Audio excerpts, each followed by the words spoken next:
Good morning, everyone. My name's Karen Frankel.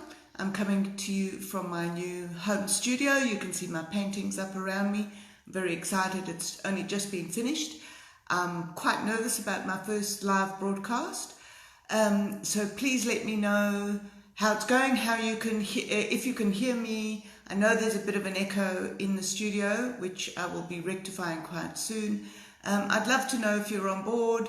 Give me a thumbs up, give me a heart, ask me questions through the video, and I will say hi to you and answer your questions. So it's lovely to have you on board. So who am I? Karen Frankel. I've been teaching for around 20 years, and my speciality is teaching people who think they haven't got a creative bone in their body. And I'm here to tell you that as far as I'm concerned, it's an absolute myth.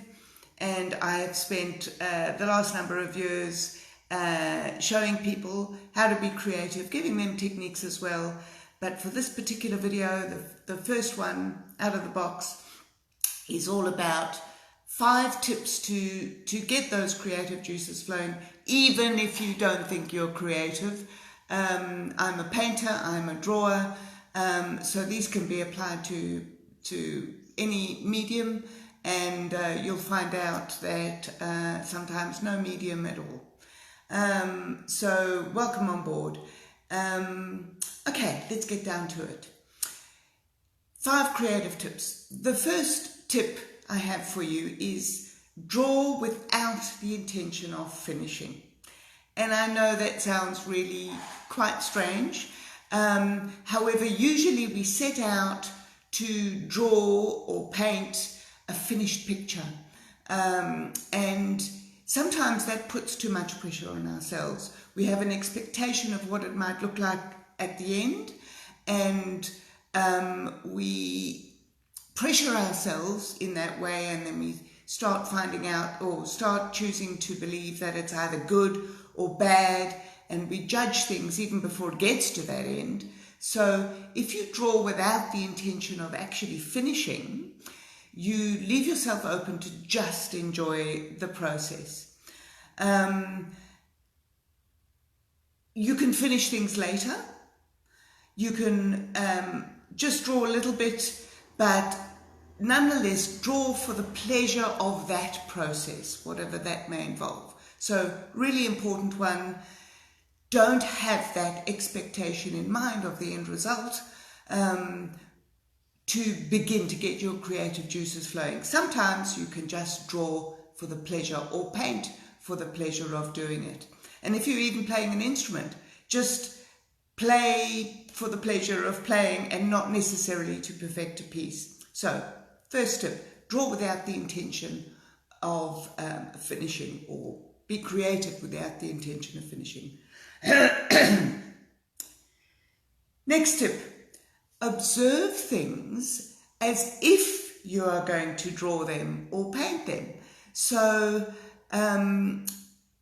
it sounds a bit odd, but we can practice so much without actually doing the physical.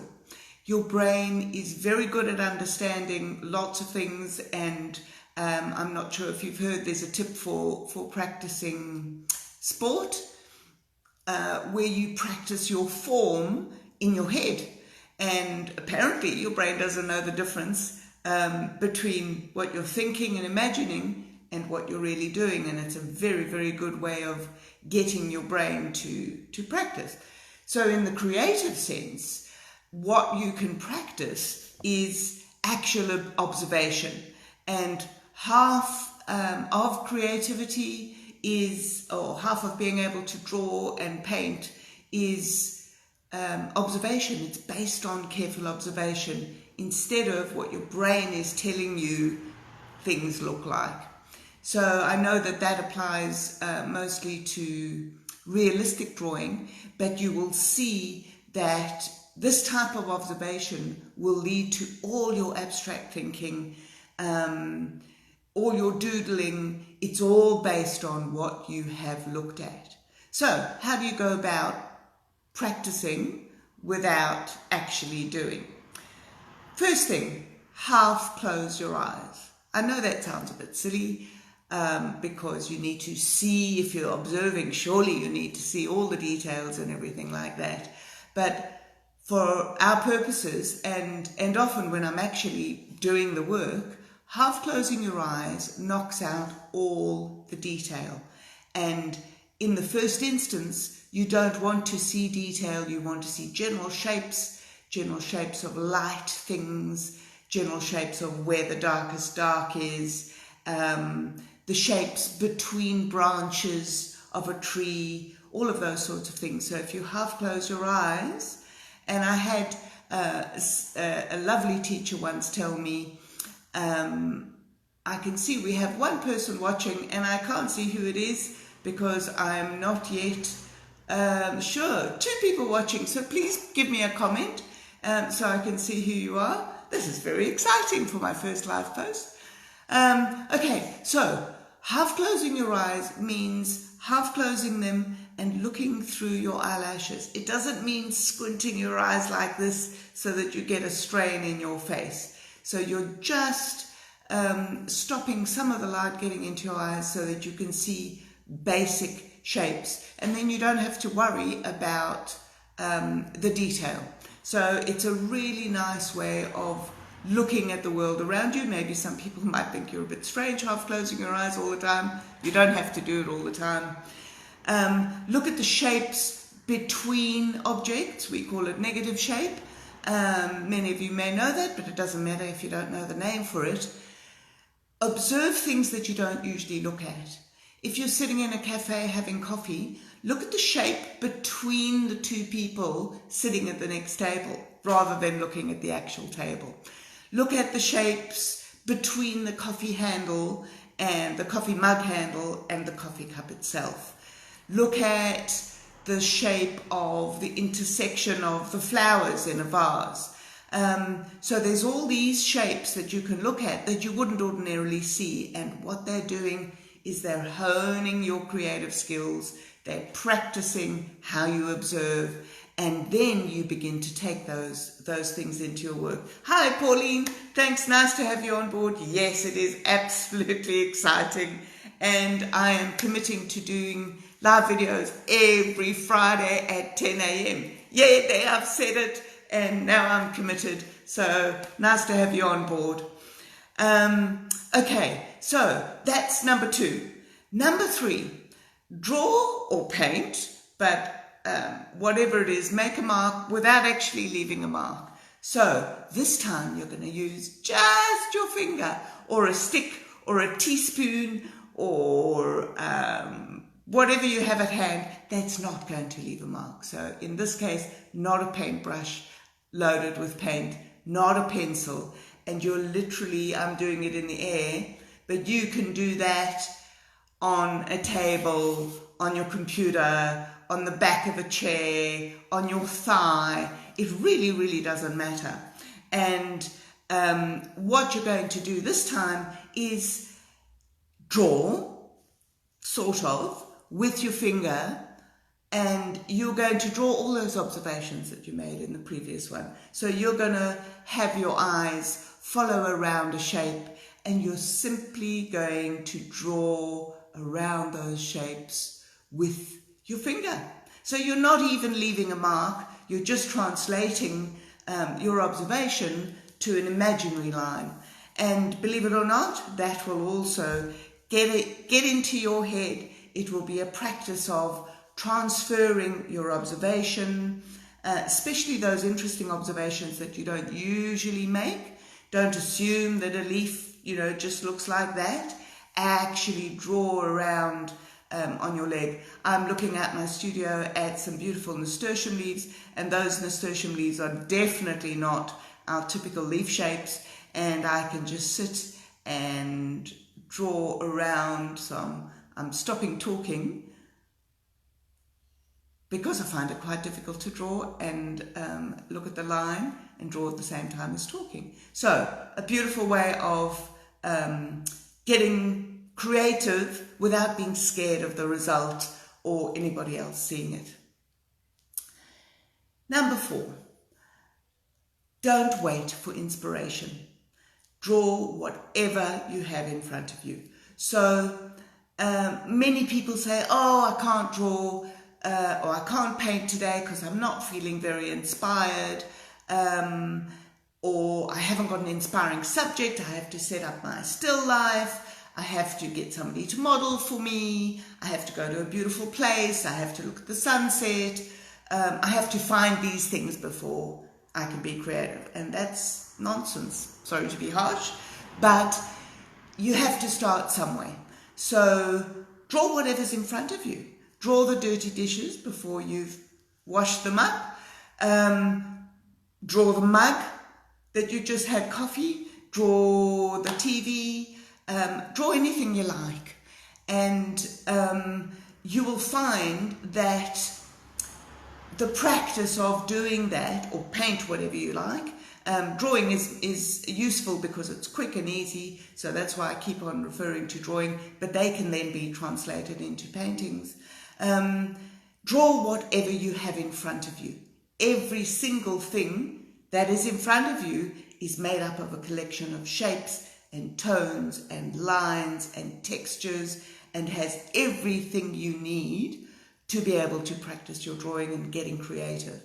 If you wait for inspiration, you won't get it done.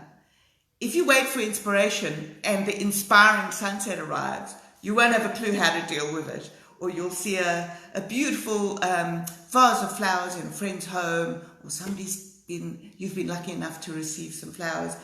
Wow, I'll absolutely draw those flowers. They will or may daunt you, and you won't have a clue, and you'll get scared that you won't be able to do them justice. So draw anything. It doesn't matter what it looks like. It's very odd for a drawing teacher to say that, but it actually doesn't matter what it looks like to begin to get your creative juice flowing. The last hint for today: draw for less than 5 minutes. I often hear people saying, no, I haven't got time. And I know my mentor tells me, of course you've got time, when I say, I haven't got time to do this. And she says, just do it. You've just got to make the commitment and do it. And what I'm saying is, draw for less than 5 minutes. And what that will do is give you time that you don't think you've got. You can even draw while you're waiting for somebody to come and pick you up, or you're waiting for a phone call, or you're waiting to pick up your kids, or you've just got 5 minutes before you dish up dinner, or before your favorite program starts on TV. Everybody's got 5 minutes, and you've even got 1 minute or 2 minutes. So you can actually take 2 minutes to draw, and that fits in with our first creative hint, which is you don't have to finish anything. So just the practicing of observing and drawing. Draw for less than 5 minutes. Just do a quick doodle. Draw anything. I think I've left out one because I'm looking at my wording there. Number 4 says, draw on whatever is handy, whatever you've got at hand. So many people think you have to have a special sketchbook, special paper to draw. And no, you don't. And as I've just explained to you, you can draw on your thigh with your finger, you can draw with your teaspoon, you can draw with a stick in the sand. It doesn't really matter. You can draw with a ballpoint. And in fact, many phones, actually all smartphones, have got an app free for download which allows you to draw. And they're very easy to use. You don't have to even have a stylus to draw. You can draw with your finger. And those are fantastic because you've always got your phone with him. If you're anything like me, you've always got your phone with you. So you can just draw on the screen and it doesn't actually matter. So to recap, there's lots of ways in which you can get those creative juices flowing in ways you didn't think. First of all, draw without the intention of finishing. It doesn't matter if you don't finish. It sets you up to be a little bit more free if you're not planning on that finish. It doesn't mean that you won't finish. It means don't have that intention. Number 2, observe everything around you as if you are going to draw it. That practice starts to get those creative juices flowing, so that when you are observing and drawing at the same time, you've already got your eyes connected with your pencil or your paintbrush. Number 3, draw without even leaving a mark. Draw, as I said before, with a teaspoon. Draw with your finger on your thigh. Even if you're in a boring meeting, you can just draw the people across from you with your finger on your thigh. You'll have a little bit of mental break. You won't get so stressed. So that kind of drawing really does give you a bit of a relax. Number 4, draw with whatever you've got at hand if you want to leave a mark. So if your kids have left their crayons around, draw with them. Obviously on a piece of paper, you don't want to be drawing on the wall, or if you want to get creative like that, I wouldn't advise it though. But draw on a lined piece of paper, draw on your phone, draw on your computer, draw on the back of an envelope. So with a little ballpoint pen, it doesn't matter what you draw with or on. And lastly, draw for less than 5 minutes. Draw for 1 minute, draw for 30 seconds. You don't have to have a lot of time to draw and be creative. So, thank you for watching. If you are watching this on a replay, I would love you to put #replay in the comments. Please ask any questions. I can see nobody's been brave enough to ask questions during the live broadcast, but I've had a ball. I love talking about what I do, and hopefully the inspiration is inspiring you to get going with your creativity and get it done. I'll be doing this every Friday at 10 a.m. and I will bring you lots of different subjects. And thanks for joining me. See you next week. Get drawing.